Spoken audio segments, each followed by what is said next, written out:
दोस्तों, आप सभी का फिर स्वागत है मेरे YouTube चैनल एक झा क्लासेस पे। तो दोस्तों, जो आज की हमारी वीडियो है वो है हमारी डिमांड पे, जो कंसेप्ट ऑफ डिमांड है।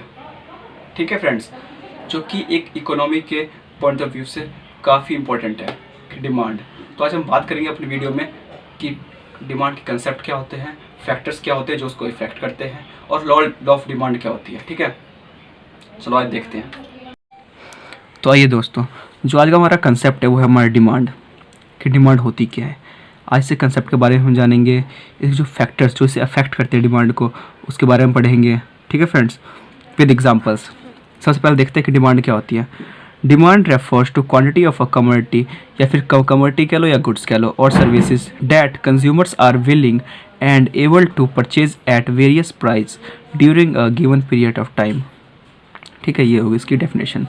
Demand quantity of a goods, किसी भी सामान, किसी भी चीज़ की क्वांटिटी, और सर्विसेज या कोई भी सर्विस दैट कंज्यूमर विलिंग, जो कि एक कंज्यूमर खरीदना चाहता है या कोई सर्विस लेना चाहता है, एंड एबल टू परचेज, या वो परचेज करने के योग्य है, उसके एबल है, एट वेरियस प्राइस, जो मतलब जो भी मार्केट में प्राइस है अवेलेबल है, उस प्राइस पे कंज्यूमर उस चीज़ को खरीदने की क्या कैपेसिटी रखता है, वो चाहता है उतना खरीदना किसी भी पीरियड ऑफ टाइम में, किसी भी टाइम में। ठीक है दोस्तों, सो आई होप आपकी डेफिनेशन क्लियर होगी। Demand refers to a quantity of a commodity service that consumers willing and able to purchase at various price during a given period of time, किसी भी time वो खरीदने की इच्छा रखता है या फिर खरीदता है वो। ठीक है, तो ये बात कर रहे थे हम इंडिविजुअल डिमांड की, यानी क्या, एक सिंगल कंज्यूमर यानी जो ग्राहक है, हम उसके पॉइंट ऑफ व्यू से बात कर रहे थे। अब जो दूसरा हमारा कंसेप्ट है वो है हमारा मार्केट डिमांड कि मार्केट डिमांड, ये मार्केट डिमांड है जो कि सभी कंज्यूमर को ध्यान में रखते हुए होता है। Total quantity that all consumers willing, मतलब सारी जो क्वांटिटी है, जो सारी गुड्स की क्वांटिटी है या फिर क्वांटिटी ऑफ अ कमोडिटी है जो कि सारे कंज्यूमर चाहते हैं, all the consumers commodity are willing to buy, तो सारे कंज्यूमर्स किसी भी क्वांटिटी को खरीदना चाहते हैं, to buy per unit at a given price, जो भी मार्केट में गिवन प्राइस है उसके ऊपर वो खरीदना चाहते हैं।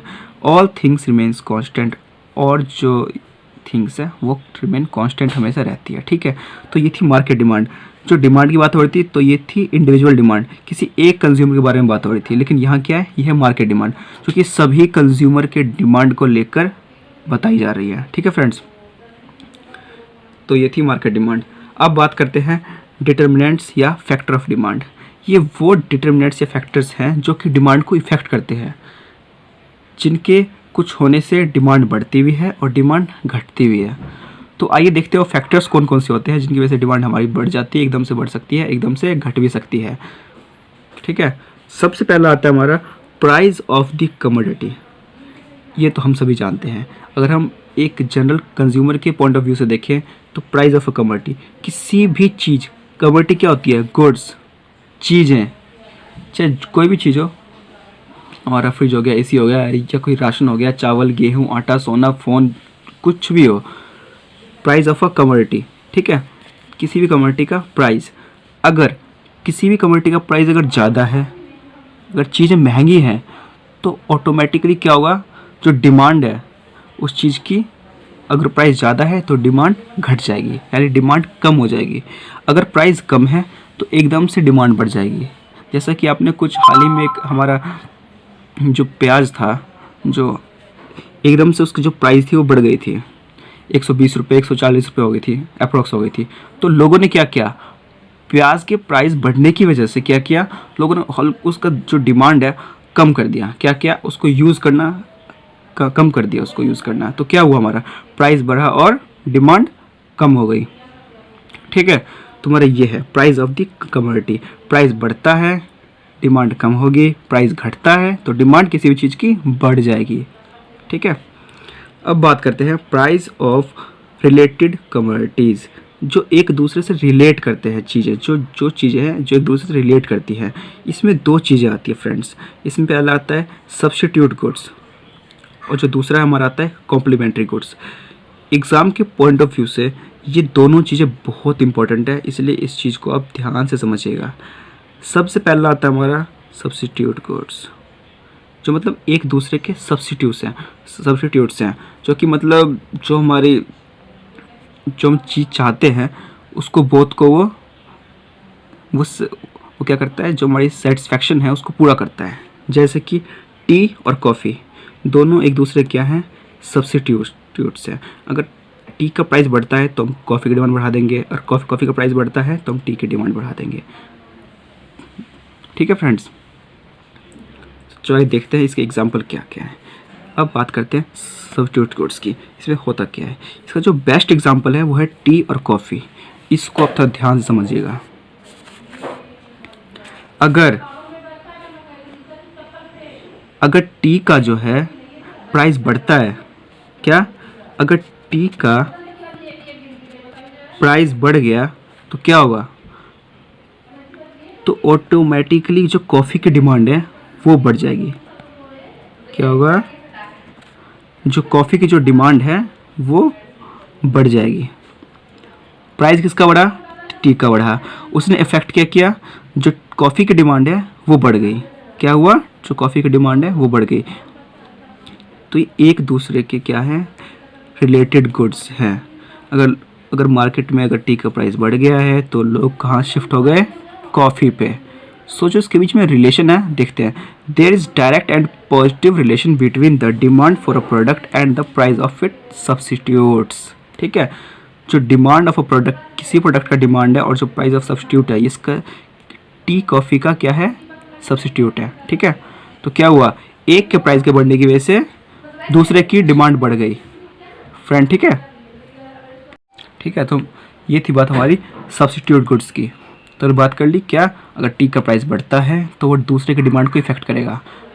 अगर टी का प्राइस बढ़ने से क्या हुआ, कॉफ़ी की डिमांड जो गई बढ़ गई, क्योंकि ये इसका सब्स्टिट्यूट है।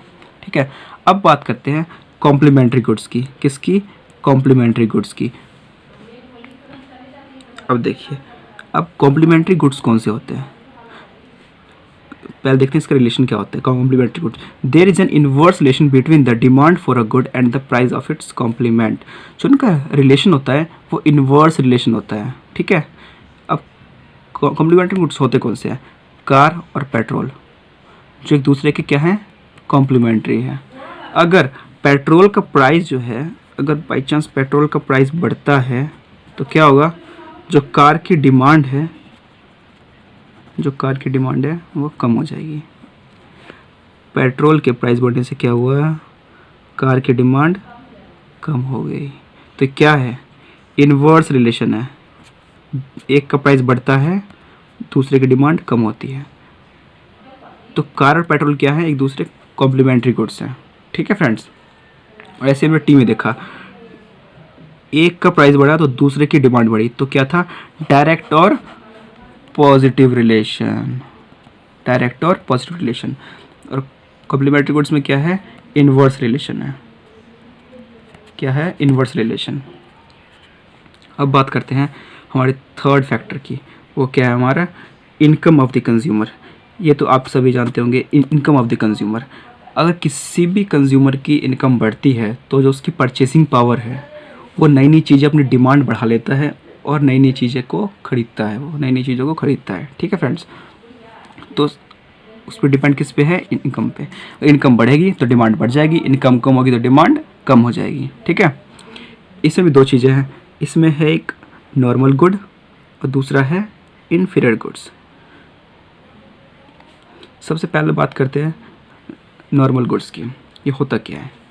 सो दोस्तों, नॉर्मल गुड्स वो होते हैं, अगर कंज्यूमर का इनकम बढ़ता है तो क्या होगा, उसकी डिमांड भी बढ़ जाएगी उस चीज़ के प्रति। क्या होगी, डिमांड जो है बढ़ जाएगी। जैसे कि पहले आप मतलब जो लोकल कपड़े हैं या फिर कुछ भी ले लो आप, जो आप नॉर्मल चीज़ें यूज़ करते थे पहले वो करते हो, लेकिन जैसे ही आपकी इनकम बढ़ी तो अपने अच्छे कपड़े या फिर जो ब्रांडेड कपड़े हैं वो आपने पहनने शुरू कर दिए। ठीक है, तो क्या है, हमारी इनकम बढ़ी तो हमने अपनी डिमांड बढ़ा दी किसी भी चीज़ को लेकर। ठीक है, पहले हमारे पास साइकिल थी, लेकिन अब हमारी इनकम बढ़ी तो हमने बाइक ले ली, किसी के पास बाइक थी उसने कार ले ली, कार में और भी उसने अपना जो परचेसिंग पावर है उसको बढ़ा लिया अपने स्टैंडर्ड के हिसाब से, क्योंकि उसकी इनकम बढ़ी। ठीक है, तो वो था हमारा नॉर्मल गुड्स। अब बात करते हैं इन्फीरियर गुड्स की। इसमें क्या था, इनकम बढ़ा, डिमांड भी बढ़ा। अब उसका बिल्कुल रिवर्स है ये इन्फीरियर गुड्स। ठीक है, इसमें क्या होता है, अगर कंज्यूमर की इनकम बढ़ी तो उस चीज़ को लेके क्या होता है, उसकी डिमांड कम हो जाएगी। क्या हुआ, इनकम बढ़ी तो वो उस चीज़ की डिमांड क्या कर देगा, कम कर देगा। अगर इनकम घटती है तो उस चीज़ की क्या करेगा, डिमांड बढ़ा देगा। आइए इसके एग्जाम्पल को समझते हैं। सबसे पहले बाजरा। अगर हमारी जैसे कोई बाजरा रोटी वगैरह खाते हैं ना, जैसे भी बाजरा हो गया इसकी रोटी बनती है। ठीक है, तो जो पहले बाजरा कंज्यूम करता था, कब, जब उसकी इनकम कम थी। क्या, जब उसकी इनकम कम थी तो क्या कंज्यूम कर रहा था, बाजरा। अब उसकी इनकम बढ़ी, अगर उसकी इनकम बढ़ी तो उसने बाजरे का यूज़ क्या कर दिया, कम कर दिया, और वेट मतलब गेहूं का यूज़ करना, गेहूं की कंजप्शन क्या कर दी, स्टार्ट कर दी। तो इससे क्या हुआ, उसकी इनकम बढ़ी तो उसने उस चीज़ की डिमांड कम कर दी। टोन्ड मिल्क हो गया। ठीक है फ्रेंड्स, पहले हम टोन्ड मिल्क का यूज़ करते थे, हमारी इनकम बढ़ी तो हमने इसकी डिमांड क्या कर दी, कम कर दी। जो टोन्ड मिल्क की डिमांड क्या कर दी, कम, इनकम बढ़ने के साथ। ठीक है, तो इस टाइप के जो गुड्स होते हैं उसको क्या बोलते हैं हम, इन्फीरियर गुड्स। क्या बोलते हैं, इन्फीरियर गुड्स। तो आपको डिफरेंस चला पता। इसमें क्या होता है, अगर हमारी इनकम बढ़ी तो हमारी उस चीज़ की डिमांड, किसी भी चीज़ की डिमांड जो हमारी परचेजिंग पावर है वो बढ़ जाएगी। और इन्फीरियर गुड्स में क्या होता है, अगर हमारी इनकम बढ़ती है तो उस चीज़ की डिमांड क्या करते हैं, कम कर देते हैं। ठीक है, चलिए, आई होप आपको ये चीज़ क्लियर हुई होगी। अब बात करते हैं फोर्थ डिटरमिनेंट की, जो फोर्थ फैक्टर है। ठीक है, फोर्थ फैक्टर क्या है, taste and preference of consumer. सबसे पहली बात कि कंज्यूमर की चॉइस क्या है मार्केट में। जो नए नए डिज़ाइंस आ रहे हैं या नए नए मॉडल्स आ रहे हैं या फिर नए नए जैसे इसके फ़ोन है, जो फ़ोन के नए नए ब्रांड्स आ रहे हैं और भी उसमें जो चीज़ें अपग्रेड हो रही हैं, तो लोग डिमांड की चीज़ें कर रहे हैं हाई टेक्नोलॉजी की। ठीक है, और जैसे कि बरसात में ये लोग उसकी डिमांड करते हैं, छाता की डिमांड करेंगे, रेनकोट्स की डिमांड करेंगे।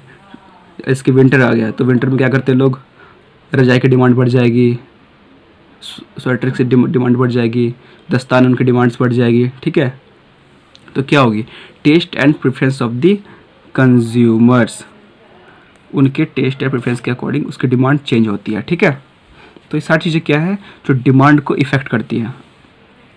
ठीक है, इससे डिमांड बढ़ती भी है और कम भी होती है। उसके बाद क्या है हमारा, कंज्यूमर एक्सपेक्टेशन।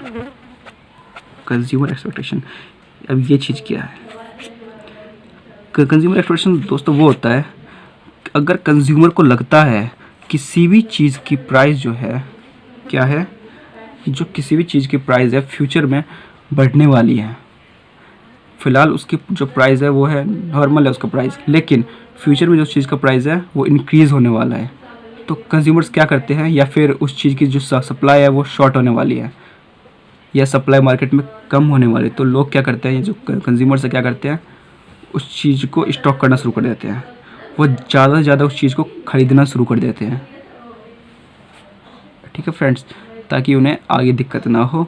तो इस टाइप के जो होते हैं इसको बोलते हैं हम कंज्यूमर एक्सपेक्टेशन, या फिर किसी चीज़ का प्राइस वगैरह बढ़ता है तो उस चीज़ को स्टॉक करना शुरू कर देते हैं। ठीक है फ्रेंड्स, इसका एक एग्जांपल लेते हैं हम, गोल्ड। अगर किसी कंज्यूमर पता चला कि 2-3 महीने के अंदर जो गोल्ड के प्राइस है वो काफ़ी हाई होने वाले हैं, कितने, वो 10 से 20 हज़ार बढ़ने वाले हैं, तो जो कंज्यूमर जिसको उसकी डिमांड, जिसको चीज़ की डिमांड है, वो क्या करेगा, जो गोल्ड पहले बाद में परचेज़ करने वाला है वो थोड़े लार्ज क्वांटिटी में परचेज़ कर लेगा। ठीक है, जैसे गोल्ड स्मिथ है, वो पहले ही जो अपना स्टॉक है वो क्या कर लेंगे, फिलअप कर लेंगे, पहले ही स्टॉक खरीद लेंगे और फिर उस चीज़ की ज्वेलरी बना के उसको कंज्यूमर्स को बेचेंगे, सेल करेंगे। ठीक है फ्रेंड्स, तो ये थी कंज्यूमर एक्सपेक्टेशन। तो ये वो चीज़ें, ये वो फैक्टर्स थे जो कि डिमांड को डायरेक्ट इफेक्ट करते हैं। ठीक है, तो डिमांड को इफेक्ट करते हैं, जिनकी वजह से डिमांड बढ़ सकती है, घट भी सकती है। ठीक है, अब बात करते हैं लॉ ऑफ डिमांड की, कि लॉ ऑफ डिमांड क्या होता है। According to the law of demand, other things being equal, if the price of a commodity falls, the quantity of demand of the it will be rise, and if the price of a commodity rise, its demand will decline। ठीक है, इसका मतलब ये है दोस्तों कि law of demand क्या कहता है। लॉ ऑफ डिमांड सिंपल सी एक बात ये कहता है कि अगर किसी भी चीज़ का अगर प्राइस कम है तो उसकी डिमांड है ऑटोमेटिकली बढ़ेगी या बढ़ी रहेगी। ठीक है, अगर उसी चीज़ का प्राइस अगर कम होता है, सॉरी मैंने गलती कर दी, वो अगर किसी चीज़ का प्राइस अगर बढ़ता है तो उसकी डिमांड क्या होगी, कम हो जाएगी। अगर किसी भी चीज़ का प्राइस अगर घटता है तो क्या होगा, उसकी डिमांड बढ़ जाएगी फ्रेंड्स। ठीक है, तो आप इस चीज़ को पॉइंट कीजिएगा। सो आई होप आपको ये वीडियो समझ में आई होगी। हमें कमेंट सेक्शन में ज़रूर बताएं कि आपको वीडियो कैसी लगी, और हमारे चैनल को सब्सक्राइब करें और वीडियोज़ को लाइक करें, शेयर करें, कमेंट करें। जय हिंद, जय भारत।